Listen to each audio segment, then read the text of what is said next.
Chain reaction है। Polymerase chain reaction इसलिए बोलते हैं क्योंकि एंजाइम हम पॉलीमरेज यूज करते हैं, और चेन रिएक्शन इसलिए बोलते हैं क्योंकि स्टेप बाय स्टेप इसके पास 3 स्टेप्स हैं जो चेन बाय चेन सिस्टम चलते हैं। तो पहला स्टेप जो है बच्चों इसमें डीनेचुरेशन होता है, दूसरा स्टेप एनिलिंग होता है, और तीसरा स्टेप एक्सटेंशन होता है। 3 स्टेप्स आपने याद रखने हैं, पहला स्टेप डीनेचुरेशन, दूसरा स्टेप एनिलिंग और तीसरा स्टेप एक्सटेंशन। देखो तीनों के नाम से पता चल रहा है मुझे कि क्या हो रहा है प्रोसेस में। इससे पहले मैं आपको बता दूं कि ये जो प्रोसेस है पॉलीमरेज चेन रिएक्शन की प्रोसेस है, इसका काम क्या है। इसका काम है जैसे आपने जेल इलेक्ट्रोफोरेसिस से आपने डीएनए फ्रैगमेंट्स को अलग कर लिया, छोटी है बड़ी है, अलग अलग साइज की फ्रैगमेंट्स अलग कर ली। अब इन फ्रैगमेंट्स में आपको जीन ऑफ इंटरेस्ट मिल गया अपना। अब उस जीन ऑफ इंटरेस्ट को मेरे को क्या करना है, एम्पलीफाई। एम्पलीफाई का मतलब होता है उसकी बहुत सारी कॉपीज बनानी है उसको स्टडी करने के लिए।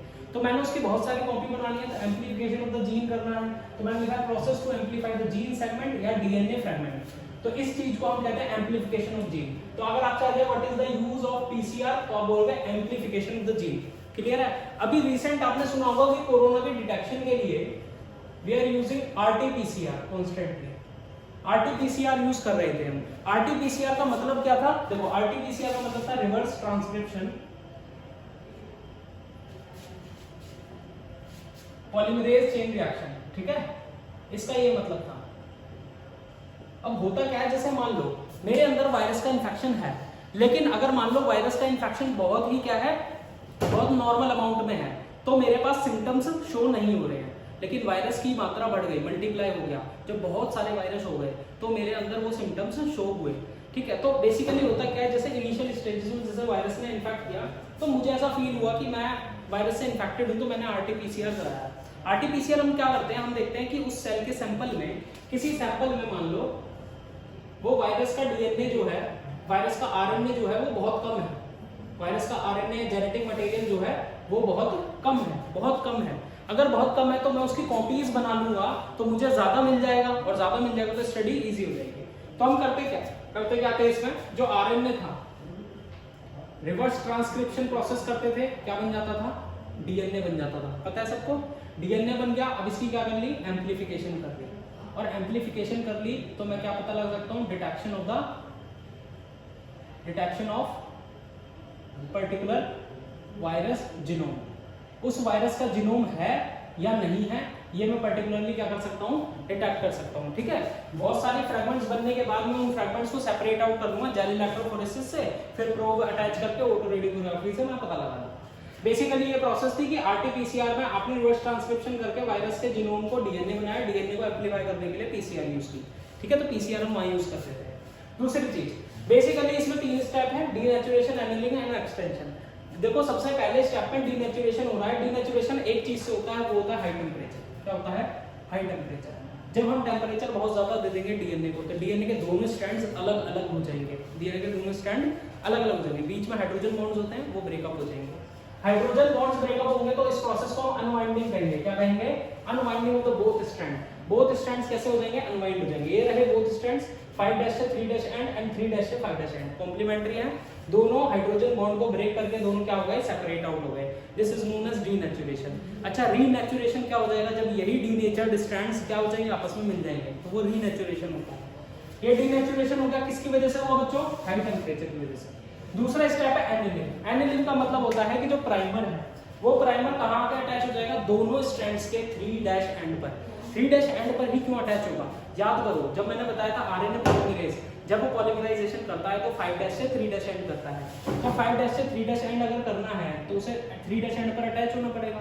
तो प्राइमर्स यहाँ अटैच होंगे, प्राइमर यहाँ अटैच होंगे, और फिर एक्सटेंशन करेंगे किस साइड, 5' की तरफ। एक्सटेंशन करेंगे किस तरफ, 5' की तरफ, मतलब इसके 5' की तरफ।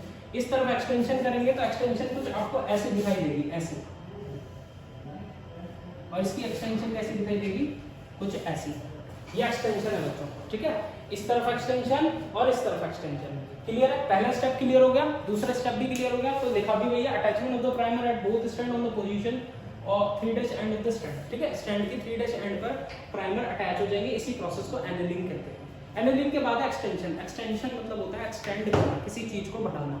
तो पॉलीमराइजेशन कौन कर रहा है, आरएनए पॉलीमरेज।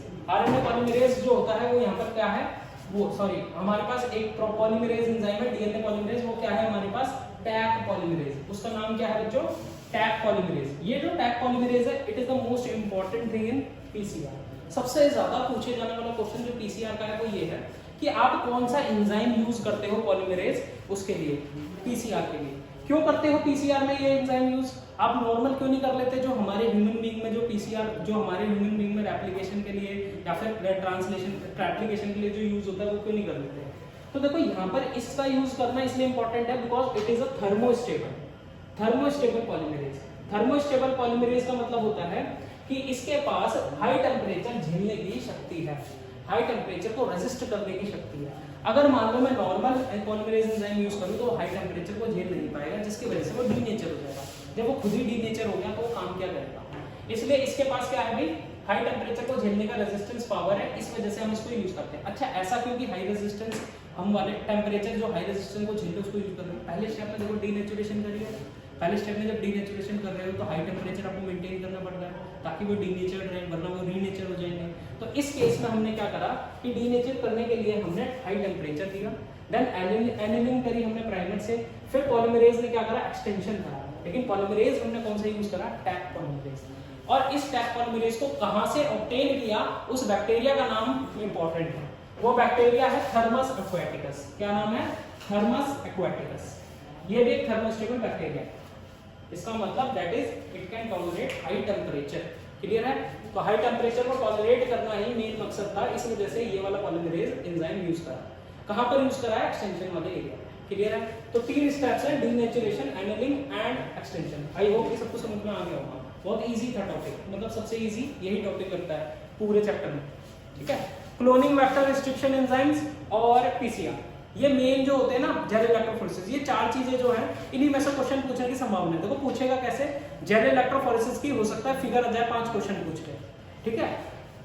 आपसे क्लोनिंग वेक्टर पूछे, वो फिगर छाप दे पीबीआर 322 की और क्वेश्चंस पूछ ले।